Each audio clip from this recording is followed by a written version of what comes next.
Days it's not. Okay, Yep. it's working. Five, four, three, two, one. I'm John Miglash for the WDMA. We're going to be talking about direct to consumer today and some mail, of course. That's how we start. So let's get over it. But first, have some fun. This is a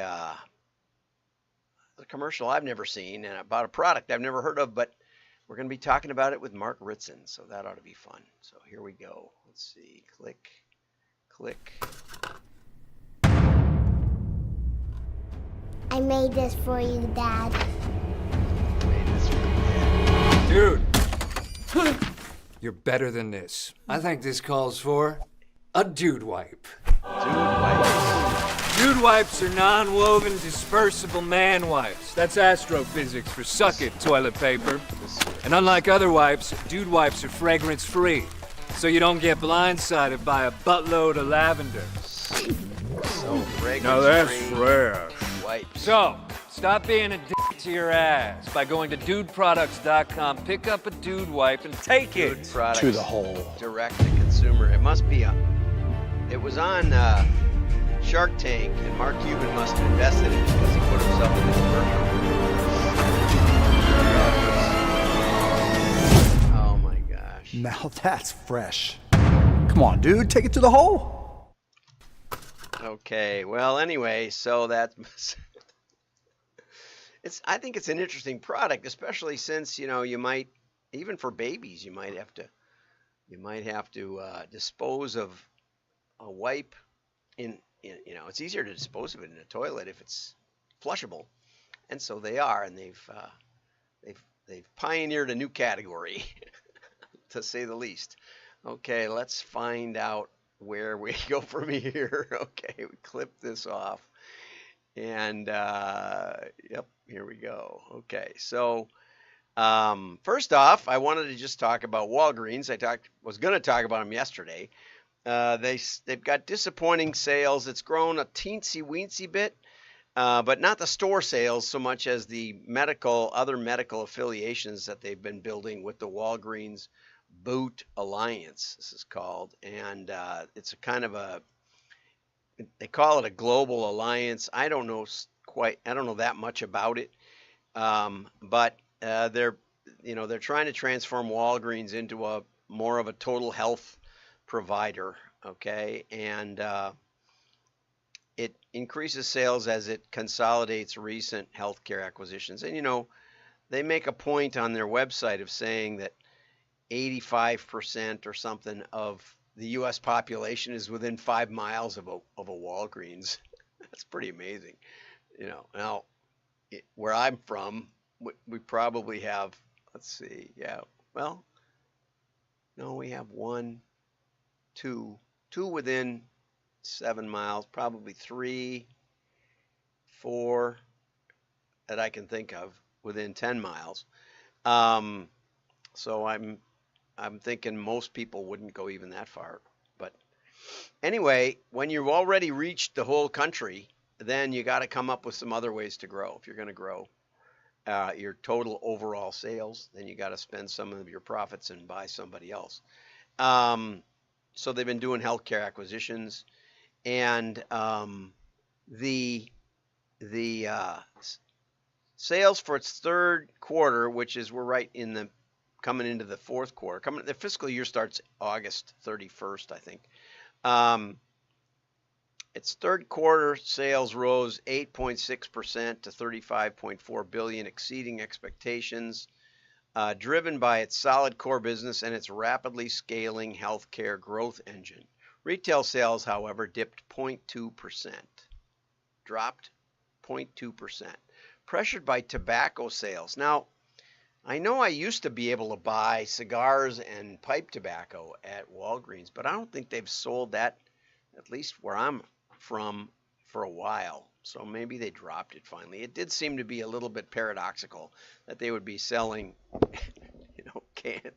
carcinogen products while they're also trying to keep you healthy. So they laid off 500 people. Profits fell 118 million, a decline of 59% from the comparable period prior year. and falling below expectations. And its operating loss grew to 4.77 million compared to 320 million. So it laid off 500 people in its main offices in Deerfield, Illinois, right there by the is it 494? I think, yeah. Anyway, the bypass, the tollway. And that's about 10% of its workforce. They closed 150 stores in the U.S. and 300 more in the U.K. Now, I don't know how many they've got in the U.K., but I did look up. And as of last August, they had 8,886.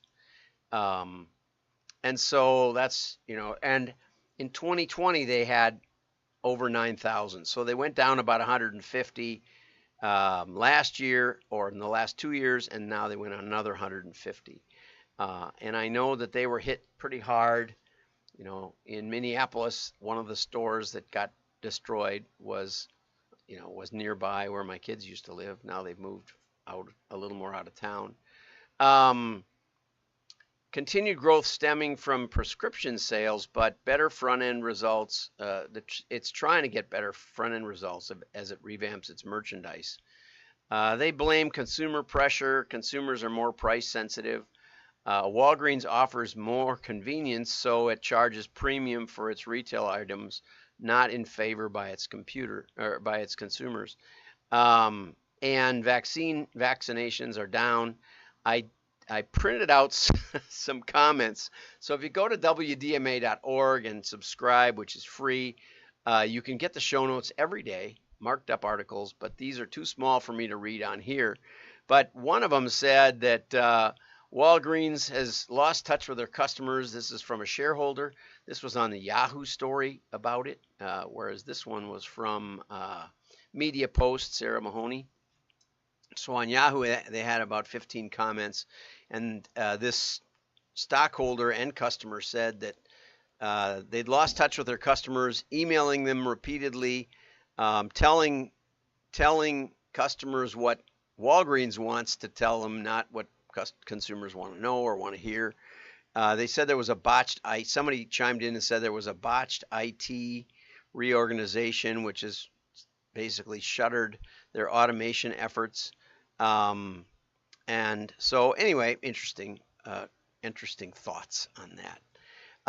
Ritson had a long article that I wanted to get to, and I got a little time left. Dismissing direct-to-consumer is just as dumb as dismissing retail. Okay, so you may have heard of Dude Wipes. We had that commercial to start off, and it was invented by some friends. 5 friends: Sean Riley, Brian Wilkin, Ryan Megan, and Jeff Kimkowski. And they united around the common need to use something more powerful than basic toilet paper, but also something more flushable than traditional baby wipes. Okay, so if you think about a 2x2 grid, up in the top right corner, there's a big empty hole. And so by focusing relentlessly on everything ass related with specific emphasis on celebrities who have experienced moments of extreme bowel looseness, they've got some influencers. UFC fighter Tyrone Woodley had his logo emblazoned across the back end of his trunks. And when Justine Kish lost control of her bowels while being choked out at a UFC tournament, they sponsored her too. Archie Bradley apparently had some problems with that, so they sponsored him, sent him a jumbo pack, and the gesture went viral. Isaiah Cromwell celebrated his touchdown with the New York Jets with a simulated wiping motion, and so they signed him to a multi-year endorsement. There it is, Dude Wipes right there. So it's a first-class example of a company grasping position, according to Ritson. The CEO, Sean Riley, is brash, fun, and the brand he founded a decade ago is now valued at $300 million. Okay, so I'll bet one thing he's taking seriously is Dude Wipes. But like many great founders that preceded him, Riley has worked out that his persona is directly associated with his brand. So he plays it cool, manly, and very 21st century. So you remember direct-to-consumer? Well, Riley took to LinkedIn last week, with a short, sharp message about direct-to-consumer. He said basically, it's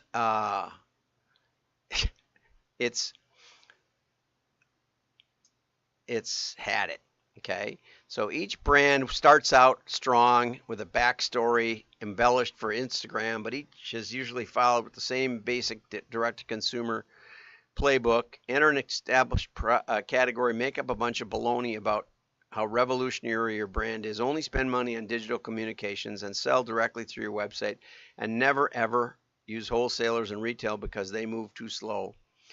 But lastly, lose a lot of money, because while the paragraph about sounds great in GQ, written up by a guy with a degree in anthropology, who likes your chinos, it makes zero sense to anyone with real experience. You need to build a big brand, and you need mass communications and ridiculously huge distribution of Walmart, Target, and the other uncool retailers.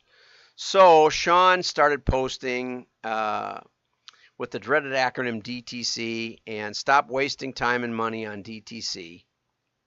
You get huge network effect from piping all your online efforts into a retailer's .coms. So now you can advertise on Walmart and Target and Amazon, and they don't have to even put it in the stores. They can just say it's available online only, and it can still boost your sales dramatically. So don't have an ego that your .com is so cool that customers prefer to buy there. They don't. They want to buy your stuff the same place they buy all their other stuff. And but Ritson says, yes, true, DTC is not a panacea it was once purported to be, but and digital communications is a dumb business model. You can't just ship from China. And the growing power of retail media, in other words, those shopping networks. But he also says that Sean's oversimplistic sign off that retail is greater than DTC is just as silly as anything that came out months with the mouths of the direct-to-consumers that preceded him. He cited an article by Daryl Rigby back in 2011, which we will put up on the show notes on wdma.org. And Rigby had a future of omni-channel where e-commerce would be increasingly impossible to delineate from general retailing as the store experience and online activity blurred into one. Each channel comes with its own strengths and weaknesses, and each brand must mix and match the options to strategic advantage. So they want the advantages of digital, such as broad selection, consumers, rich product information, and customer reviews and tips. But they also want personal service and the ability to touch the products and to put them in their cart along with a lot of other stuff and do it all in one trip. So Rigby not only saw the digital revolution ahead, but also its eventual absorption into a newly formed status quo. Good. So he also correctly prescribed the right path for traditional retailers, which was to get online. And not both, not either was the way. So when Sean Riley concluded that retail is greater than DTC, he was just incorrect. Saying dogmatic no to DCT is dumb, and big retailers do exact a huge marginal toll, but they earn the money through their footprint and making everything accessible. And so the other thing that Mark leaves out, and he has to stop talking sometime, is that with direct to consumer, if you have mail as part of the equation, you can also get information that's not available on digital or mass media or at retail. And none of those media give you a clue of who is engaged but not interested. So we're going over to Andrea Stevens, and she's from LS Direct. And she said her clients are saying direct mail is so expensive, and But she says that online advertising costs are increasing by 4 times the amount that postage is going up. And here she cites Meta cost per thousand is up 61%, TikTok 185%, Google programmatic 75%, and Instagram is up 23%. Of course, that isn't 400%. It's a long way from that. I hope she isn't quoting me, because I think I did say four times. It might have been from her. We might be quoting each other like the media does, and verifying made-up statistics. I'm not sure. But then she says, well, there's always email, right? And if you remember the Walgreens article, it says it's cheap but not effective. And she cites that you can block it, but in many cases, I just filter it. I send a lot of email. I don't notify them. I don't unsubscribe. Just disappears for me. I never see it again. Never, ever, ever see it again. It's wonderful. Anyway, so marketers want their brand and message to stand out. And direct mail is a great way to make this happen. Every time a consumer holds a direct mail piece in their hand, they must interact with your brand. Okay, right. Even if they're just holding it long enough to throw it in the trash. And there's things you can do about that too. You can start by testing an envelope or an indicia. A postcard may be too disposable. Maybe you want something that invites them to open it and engage a little further. So first they notice it, and second they decide on whether they want to react to it, and thirdly they actively decide whether to save the piece or recycle it. And I would say there's a couple more pieces to it. One is that we know who got it. We know all the people who got it because of informed visibility from the Postal Service. We know it went to a decision maker in the household because not everybody opens the mail. Not everybody picks it up either. Only the decision maker is allowed to make those decisions. So there's a decision right off the bat, as Andrea correctly points out.